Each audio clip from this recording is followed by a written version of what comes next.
নমস্কাৰ কৃষক বন্ধুসকল, আমাৰ আসাম এগ্ৰি ফাৰ্ম চেনেললৈ আপোনালোকক সকলোকে স্বাগতম জনাইছোঁ। বন্ধুসকল, আজি আমি ভোট জলকীয়াৰ পুলি এটা কেনেকৈ ৰোপণ কৰিব লাগে সেই বিষয়ে আলোচনা কৰিম। আপোনালোকে দেখি থকা এই পুলিবিলাক মই নিজে তৈয়াৰ কৰি লৈছিলোঁ। অনলাইনত বীজ কিনি আনি মই নিজে এনেকৈ পুলিবিলাক প্ৰথমতে প্ৰস্তুত কৰি লৈছোঁ। তাৰপিছত এই পুলিবিলাক মই এনেকুৱা পলিথিনৰ পাত্ৰত প্ৰতিস্থাপন কৰিছোঁ। আজি আমি মূল পথাৰত ৰোপণ কৰিম। পুলিবিলাক ৰোপণ কৰাৰ আগতে আমি মাটিখিনি ভালকৈ চহাই সমান কৰি ল'ব লাগিব। আৰু ভোট জলকীয়াক আমি জলকীয়া ৰজা বুলি জানো, আৰু এই গছবিলাকো যথেষ্ট ডাঙৰ হয়। গতিকে আমি এনেকুৱা নিৰ্দিষ্ট এটা দূৰত্ব মেইনটেইন কৰিব লাগিব। মই 2 পৰা 2.5 ফুট এনেকুৱা স্কোৱাৰত পুলিবিলাক ৰোপণ কৰিম। আৰু পুলিবিলাক ৰোপণ কৰাৰ আগতে এনেকৈ অলপকৈ গাঁত খান্দি লৈছিলোঁ। তাতে পচন সাৰ, সুপাৰ পটাছ, ইউৰিয়া এই গোটেইখিনি সাৰ প্ৰয়োগ কৰিছোঁ, আৰু তাৰ লগত অলপ ফৰাটনো মিক্স কৰিছোঁ। এই ফৰাটন মিক্স কৰাৰ ফলত মাটিত থকা এনেকুৱা বিভিন্ন ধৰণৰ কীট পতংগ মৰি যায়, আৰু পিছলৈও বহুত বেমাৰৰ পৰা গছটোক ৰক্ষা কৰে। এনেকৈ যদি আমি পুলিবিলাক ৰোপণ কৰিব পাৰোঁ, তেতিয়া গছবিলাক ভালকৈ বৃদ্ধি পাব।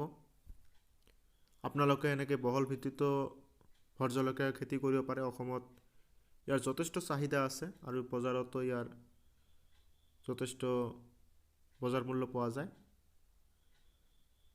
মই 100টামান গছ এনেকৈ ৰোপণ কৰিছোঁ আজি।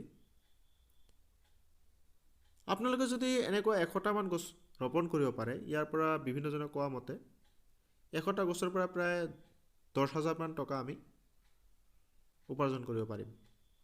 আৰু যদি চাপ'জ 1 বিঘা নাইবা 2 বিঘা 3 বিঘা এনেকৈ যদি আমি বহল ভিত্তিত খেতিটো কৰিব পাৰোঁ, আমাৰ যথেষ্ট লাভ আছে। আমাৰ অসমত এই ভোট জলকীয়াৰ এটা বিশেষ পৰিচয় আছে, আৰু বিভিন্ন বেমাৰৰ প্ৰতিষেধক হিচাপেও এই জলকীয়াটো মানুহে ব্যৱহাৰ কৰে।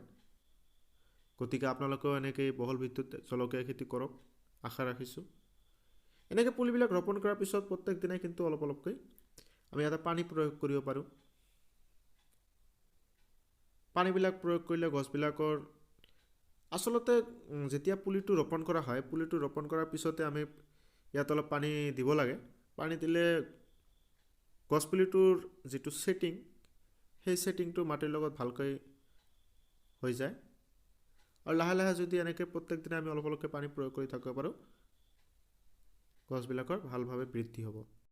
বন্ধুসকল, অসমৰ খেতিয়কসকলৰ সহায়ক হোৱাকৈ মই এনেকৈ বিভিন্ন ধৰণৰ খেতি বাতিৰ ভিডিঅ'বিলাক মোৰ ইউটিউব চেনেলত আপলোড কৰি থাকোঁ। আপোনালোকে যদি ভিডিঅ'টো চাই ভাল পাইছে, নিশ্চয় লাইক শ্বেয়াৰ কৰিব, আৰু যদি চেনেলটো এতিয়ালৈকে ছাবস্ক্ৰাইব কৰা নাই, নিশ্চয় ছাবস্ক্ৰাইব কৰি ৰাখিব। ধন্যবাদ।